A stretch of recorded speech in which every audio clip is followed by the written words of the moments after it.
Bien, gracias, Janina. No hay que ser muy inteligente para darse cuenta a esta altura del partido. Leyendo solamente los diarios y siguiendo un poco el derrotero y el devenir de la historia periodística de los últimos tiempos, que el gobierno en realidad, el gobierno, no quería que hubiera un presidente de la AFA que saliera del seno de la AFA.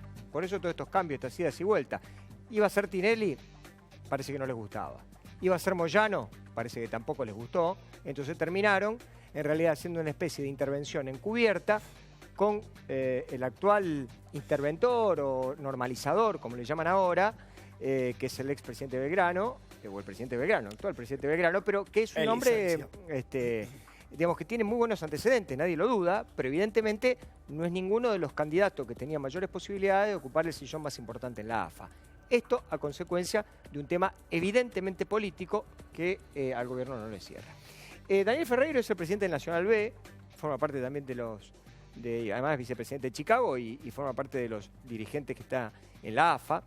Y vamos a consultarlo a él sobre esta cuestión, Gonzalo, ¿no? Sí. Todo esto que tiene que ver con lo que está pasando en la AFA, sobre esta nueva comisión normalizadora que hay, y sobre por qué no fue ni Tinelli, ni Moyano, ni ninguno de los otros candidatos que en su momento aparecieron y que en realidad eran los que deberían haber sido ungidos como presidente de la AFA, ¿no? Sí, buenos días. Buen día. Y en verdad es así.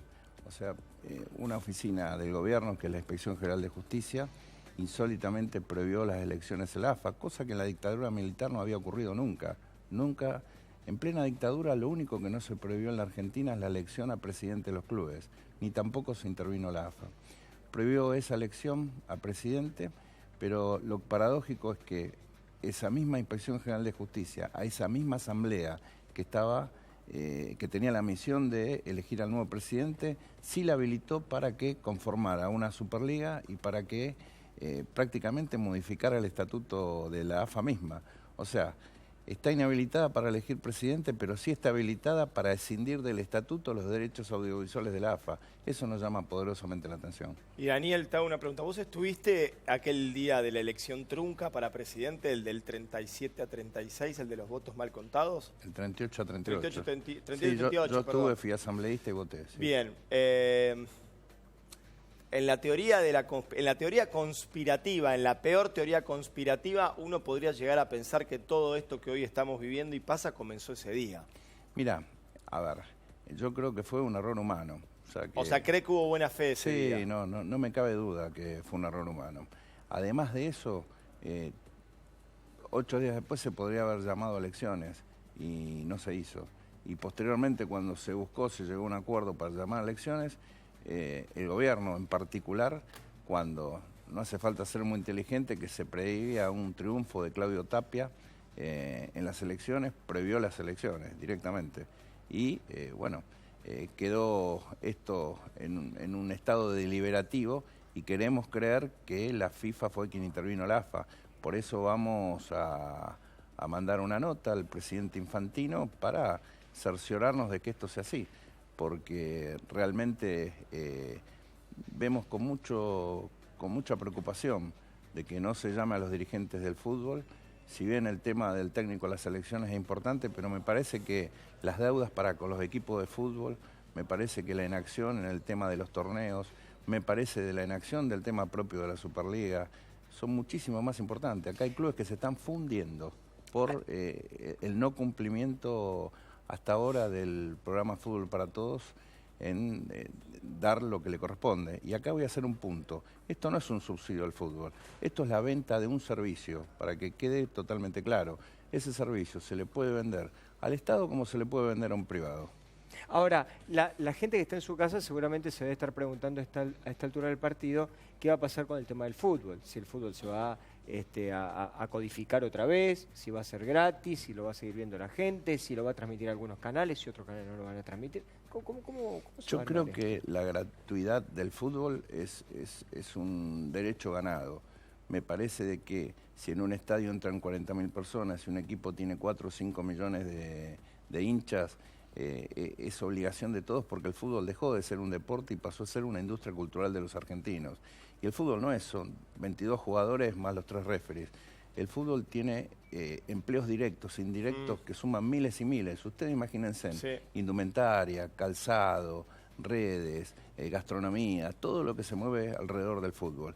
Me parece que a partir de esto, creo que la gratuidad debe ser un terreno ganado en el cual no tenemos que retroceder. ¿Y cómo harían las los empresas? Que no pagan, los que no pueden pagar, deben verlo. Y los que pueden pagar, pueden tener algún paquete premium para verlo de manera diferente. Bien. Pero yo creo que todos los partidos de fútbol deben llegar ¿Y cómo al hogar de la gente. cómo haría la empresa extranjera? Primero, la primera pregunta es, ¿ve bien que el Estado ya no se haga cargo de pagar el fútbol? Yo, a ver, en este caso no, yo creo que los contratos se deben cumplir. Pero, bueno, hasta el 2019. Vería bien, supongamos que se hubiera cumplido el contrato hasta el 2019, para el caso simplemente se adelantó un poco, pero ¿ve bien que el Estado deje de ser quien pague por los derechos del fútbol? Eso es una potestad que la tiene que ver el Estado. Nosotros, como dirigentes del fútbol, vendemos el producto. ¿Y cree que puede ser mejor vendido afuera? Si lo compra el Estado, bien. Yo creo que, a ver, Estado privado es exactamente lo mismo, las personas son los mismos. Es una cuestión de ser capaz.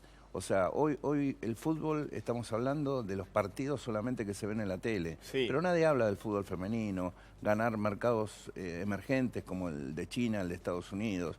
Y eso lo puede hacer un privado o lo puede hacer el Estado a partir de un programa de fútbol para todos. ¿Y cómo cree, y si fuese un privado, cómo cree que este privado podría solventar estos 3.000 o lo que fuera millones de pesos que va a gastar anualmente para comprar los derechos del fútbol si no cobrase un pay-per-view o si no cobrase un paquete para que los clientes puedan ver el fútbol? ¿De dónde sacaría el dinero? A ver, ¿dónde recuperaría la inversión? A ver, esto lo digo a título personal.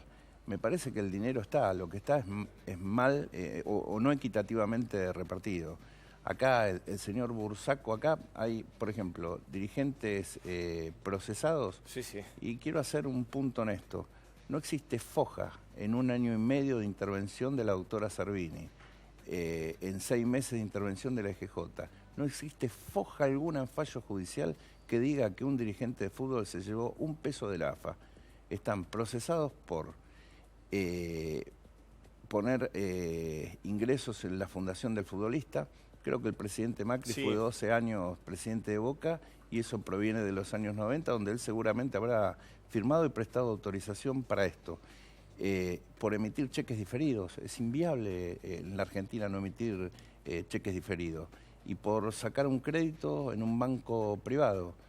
Entonces, es en la única forma que se toma como dinero público en el ingreso. Y con respecto a la respuesta, eso mal que mal tiene que ver con la propia televisora, o sea, la propia empresa o el consorcio de canales que quieran transmitir el fútbol, cómo lo van a hacer. O sea, no es una respuesta por ahí que yo deba dar. Okay.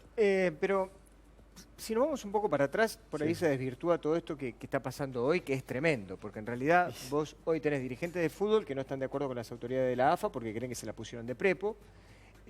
No sabés cuándo va a empezar el fútbol, porque en realidad tampoco nadie sabe a ciencia cierta. Se supone que el 19, se supone, ¿no? En este fútbol hay que suponerlo todo. Bueno, y tampoco las características que va a tener, y quién lo va a televisar, y si lo van a televisar, en fin. Ahora, ¿no era más fácil resolver esto entre los dirigentes del fútbol de la República Argentina que se sentaran, que dijeran, bueno, vamos a una nueva elección, tenemos autonomía, la AFA es autónoma, nos sentamos, votamos, elegimos presidente y punto, y se acabó el partido? No nos dejan a los dirigentes. Claro. O sea, vos imaginate que acaba de asumir una junta normalizadora y el señor Armando Pérez, que sin duda es un gran dirigente de fútbol. Claro que sí. Pero lo primero que hace es llamar a un casting con el señor Marín, tengo entendido, lo reflejan todos los medios. Esperemos que no sea así, que tengamos una buena aclaración. Un casting para el director técnico de la selección. Acá los clubes del ascenso hace 3 meses que no cobran. Acá están perdiendo patrimonio por las deudas que tiene AFA. Entonces, es muy difícil avanzar de esta manera. ¿Alguien se puso a pensar, por ejemplo, en la posibilidad de que los visitantes vuelvan al fútbol? O de cómo porque para mí son los problemas realmente importantes, claro. O de qué hacemos con la violencia en nuestras canchas, qué hacemos para remodelar un poco los estadios del interior donde hay pibes que en el último tiempo perdieron la vida.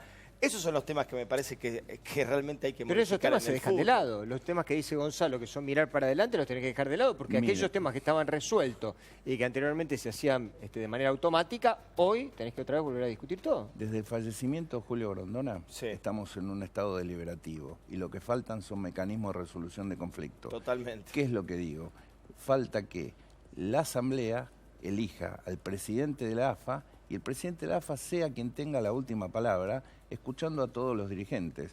Obviamente que esto responde a una multiplicidad de respuestas y de estudios que debemos hacer, pero hablar de violencia en el fútbol es también hablar de la interacción con el Estado. O sea, hay personas violentas que ejercen la violencia dentro de un estadio de fútbol, la policía los mete preso, pero los jueces los liberan. Cuando hablamos de la seguridad en los estadios, si no podemos hablar, si no podemos cobrar los derechos audiovisuales por mes, yo creo que se nos hace muy difícil hablar de esto. La última pregunta de mi parte. Sí, claro, No sé si claro. vos tenés algo. Claro, claro.